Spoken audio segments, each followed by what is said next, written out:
Hey, you in there?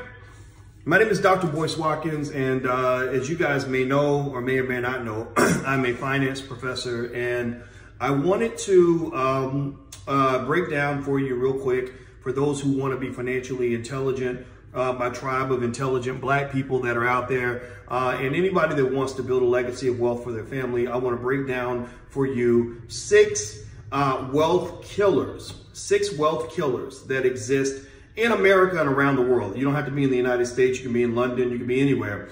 Jamaica, it doesn't matter. These are wealth killers that exist kind of globally. And I want to lay these out for you real quick. Hit the subscribe button, share button, all that stuff, and we're going to get it cracking. The first big wealth killer, at least in the United States, is this thing called debt. Debt is a huge wealth killer. When people link it to economic slavery, they're not joking.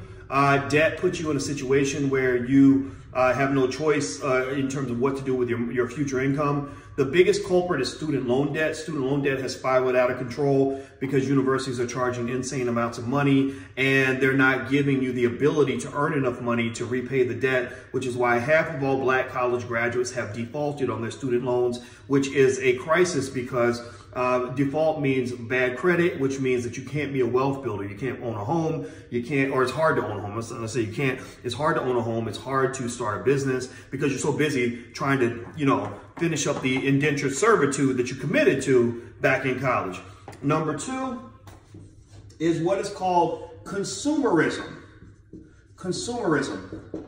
American corporations are wired and designed, and they're scientific with it. They're very, very good at getting you to buy things you don't need. There's a whole science to this. And basically, Americans are the worst consumers in the world. When I did a research stint, when I was at the Center for European Economic Research in Mannheim, Germany, one of my colleagues came to me and brought that up, and he said, Germans pay more in taxes than you do.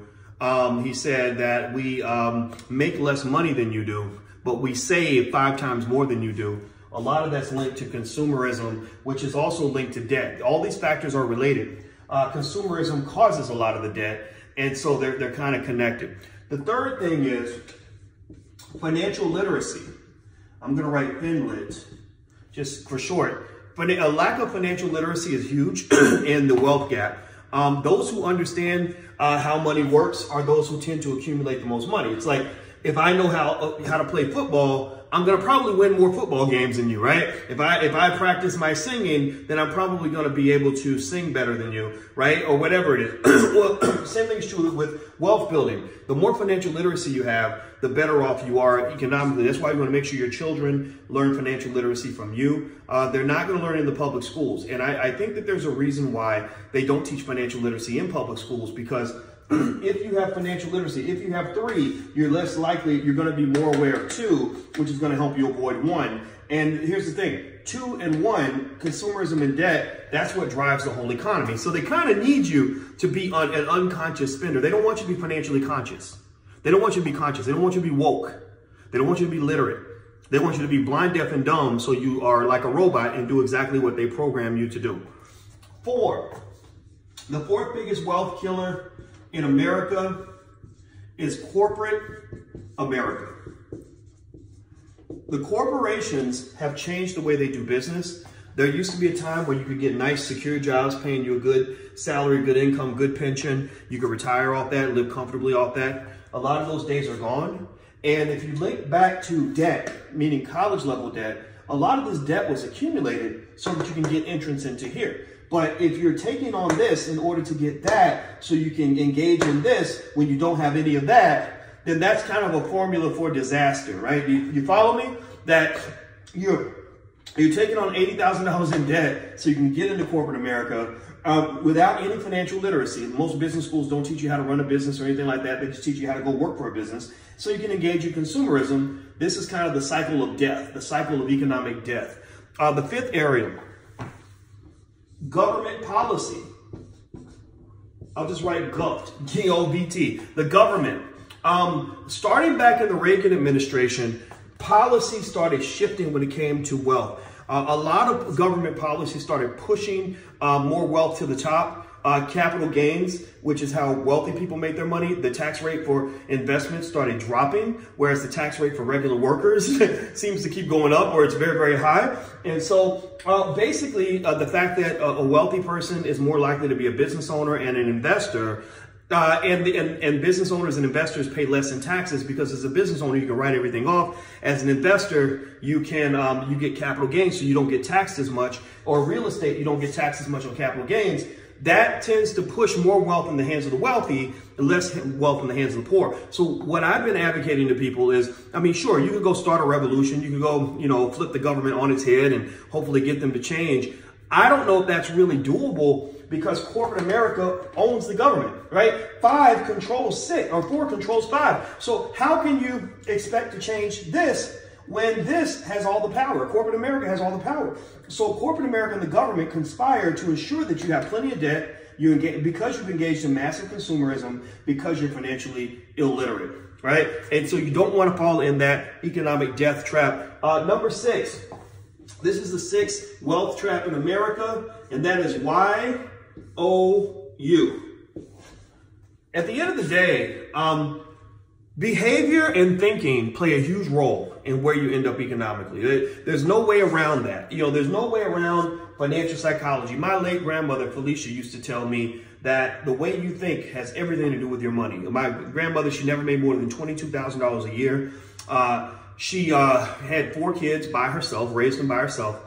Her car was paid off. Her house was paid off. She had perfect credit. She had no debt. She was always in good financial standing. People that made 5 times more money than my grandmother would come to my grandmother for a loan. And I didn't understand that. And I learned as I got older that this woman who'd never taken a class in finance, she'd never gone to business school, she just understood basics about how the way you think and the choices you make play a big part in your life. Right? That's why they call it your life and not his life, right? Because the choices you make affect your life. So when you look at this, the biggest factor here, which is you, what choices you make, don't let anybody tell you any different, this is true. You got to look at how these other 5 factors play out in your life.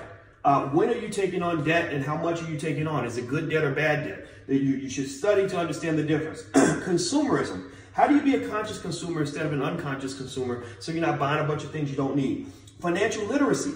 Have you taken the time to become financially literate? Are you having regular conversations in your family about finances? And then how do you deal with corporate America? Do you allow corporate America to take over your life where you've only got one stream of income? Or do you maybe go to corporate America if you're there and say, okay, I'm gonna have 2 or 3 other streams of income as a backup, so that in case my job shuts down, or in case the government shuts down, a lot of people got hit hard with the government shutdown, I'm going to be okay. And then here, I don't know how you can change government policy. I really don't. It's very difficult to do. You can write your congressman, you can vote for your favorite politician, but unfortunately, a lot of these people are corrupt. A lot of these people have been bought out. And so rather than just trying to change what they're doing, I prefer to understand what they're doing so you can adjust, you can maneuver and move around, right? So that, you know, for example, if you know that tax rates on capital gains are lower than tax rates on personal income, then get you some assets, buy you some stock.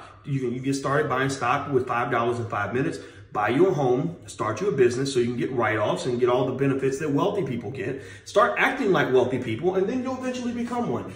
Despite what people tell you, there are millions of people in this country who are what you will call self-made wealthy people. Some of them are millionaires, some of them are not, but they're financially secure, and many of them started with nothing, and a lot of it has to do with number 6.